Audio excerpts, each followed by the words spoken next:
പത്തരമാറ്റിൻ്റെ അടിപൊളി എപ്പിസോഡിലേക്ക് എല്ലാവർക്കും സ്വാഗതം. അങ്ങനെ അവന്തികയും നാഗേന്ദ്രനും വളരെയധികം സന്തോഷത്തിൽ നിൽക്കുകയാണ്. തങ്ങൾ ഉദ്ദേശിച്ച രീതിയിൽ തന്നെ കാര്യങ്ങളൊക്കെ നടന്നുവെന്നും ഇനി അനിയും താനും ഒന്നാവാൻ ഇനി നിമിഷങ്ങൾ മാത്രമേ ബാക്കിയുള്ളൂ എന്നുള്ള ഗൂഢാലോചനയിലാണ് അവർ നിൽക്കുന്നത്. എന്നിട്ട് പറയുന്നുണ്ട്, ഇനി എന്തായാലും മോൾക്ക് അനിയെ നഷ്ടപ്പെടില്ല, ഈ രീതിയിൽ എത്തിയില്ലേ, നിശ്ചയം വരെ എത്തിയില്ലേ, ഇത് നമ്മൾ പൊളിക്കുമെന്നൊക്കെ പറയുകയാണ്. അങ്ങനെ പിന്നീട് അവന്തിക നിശ്ചയത്തിനുള്ള ഒരുക്കത്തിലാണ്. ആ ഒരു സമയത്ത് അനിയാണെങ്കിൽ ആകെ സമനില തെറ്റിയതുപോലെയാണ് നടക്കുന്നത്.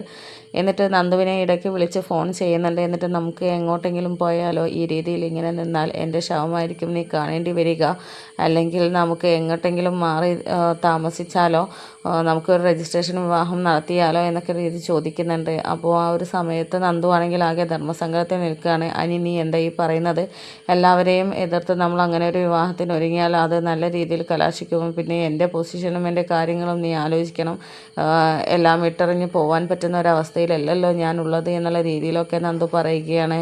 അനിയാണെങ്കിൽ നന്ദുവിൻ്റെ ആ ഒരു സംസാരത്തിലും ആകെ വിഷമിച്ച് നിൽക്കുകയാണ്. അങ്ങനെ ആ ഒരു കല്യാണ നിശ്ചയത്തിൻ്റെ ആ ഒരു ദിവസം എത്തിയിരിക്കുകയാണ്. നാഗേന്ദ്രനാണെങ്കിൽ മുത്തശ്ശനേക്കാളും മുന്നിൽ തലയെടുപ്പോട് കൂടി നിൽക്കണം എന്നുള്ള ആ ഒരു ആഗ്രഹത്തോടു കൂടിയാണ് നിൽക്കുന്നത്. അങ്ങനെ നാഗേന്ദ്രൻ അനന്തപുരിയിലോട്ട് കാലെടുത്ത് വയ്ക്കുകയാണ്. എന്നിട്ട് പഴയ കാലത്ത് വയ്ക്കുന്ന സമയത്ത് പഴയ കാര്യങ്ങളൊക്കെ ഓർക്കുന്നുണ്ട്. പിന്നീട് അകത്തോട്ട് കയറി പോവുകയാണ്. ആ ഒരു സമയത്ത് ജലജ അവിടെ നിൽക്കുന്നുണ്ടായിരുന്നു. അങ്ങനെ നാഗേന്ദ്രനെ കണ്ടാകെ ഷോക്കായി നിൽക്കുകയാണ്. എന്നിട്ട് ഈ ഒരു ദിവസം തന്നെ ഇയാൾ ഇങ്ങനെ എത്തിച്ചേർന്നു, ഇയാളെ ആരാ വിളിച്ചത്, ഇയാൾ എങ്ങനെയാണ് ഇവിടെ വന്നത് എന്നുള്ള രീതിയിലൊക്കെ ചിന്ത ജലജയുടെ മനസ്സിലോട്ട് വരികയാണ്.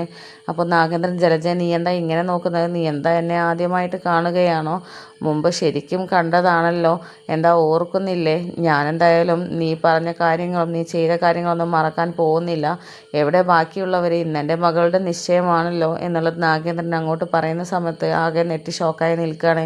എന്നിട്ട് ചോദിക്കുന്നുണ്ട്, നിങ്ങളോട് ആരാ മകളുടെ നിശ്ചയമാണെന്ന് പറഞ്ഞത്, നിങ്ങൾ ആരാ ഇങ്ങോട്ട് ക്ഷണിച്ചത് എന്നൊക്കെ ചോദിക്കുന്ന സമയത്ത് ഞാനിവിടെ നടക്കുന്ന ഓരോ കാര്യങ്ങളും കൃത്യമായിട്ട് അറിയുന്നുണ്ട്, നീ എന്താ എന്നെക്കുറിച്ച് വിചാരിച്ചത്, അന്ന് പറഞ്ഞതും കേട്ട് മൂടും തപ്പി പോകുമെന്നോ, ഈ നാഗേന്ദ്രനെ നിനക്ക് ശരിക്കും മനസ്സിലായില്ല, ഇനിയും മനസ്സിലാവാൻ പോകുന്നതേ ഉള്ളൂ എന്നൊക്കെ പറയുകയാണ്.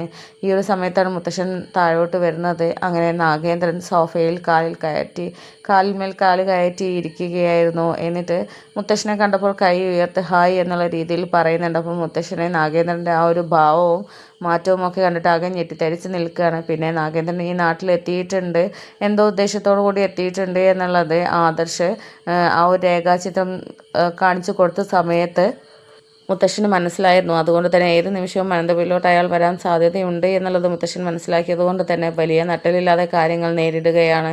എന്നിട്ട് തന്നെ ആരാ ഇങ്ങോട്ടിപ്പോൾ വിളിച്ചത്, തന്നോട് ആരാ ഇങ്ങോട്ട് വരാൻ പറഞ്ഞത് എന്നൊക്കെ ചോദിക്കുന്ന സമയത്ത് എന്നോട് ആരെങ്കിലും പറയണമെന്നുണ്ടോ, എൻ്റെ മകളുടെ നിശ്ചയത്തിന് ഞാൻ വരേണ്ടതല്ലേ എന്നൊക്കെ പറയുന്ന സമയത്ത് നിന്നോടാരും നിൻ്റെ മകളുടെ നിശ്ചയമാണെന്ന് പറഞ്ഞത് എന്നൊക്കെ ചോദിക്കുമ്പോൾ പിന്നെ ഞാനെന്താ ഇവിടുത്തെ കാര്യങ്ങളൊന്നും അറിയില്ല എന്ന് കരുതിയോ, ഇപ്പോൾ നിങ്ങളെക്കാളും തലയോർപ്പോടു കൂടി നിൽക്കേണ്ടത് ഞാനാണ്, കാരണം നിശ്ചയത്തിന് അങ്ങോട്ടും ഇങ്ങോട്ടും അവരെ പരസ്പരം കൈ കൊടുക്കേണ്ടതുമൊക്കെ ഞാനാണല്ലോ, അതുകൊണ്ട് തന്നെ എൻ്റെ സ്ഥാനം കഴിഞ്ഞിട്ട് മതി നിങ്ങൾക്ക് എന്നൊക്കെ പറഞ്ഞിട്ട് മുത്തശ്ശനോട് തർക്കിച്ച് നിൽക്കുകയാണ്.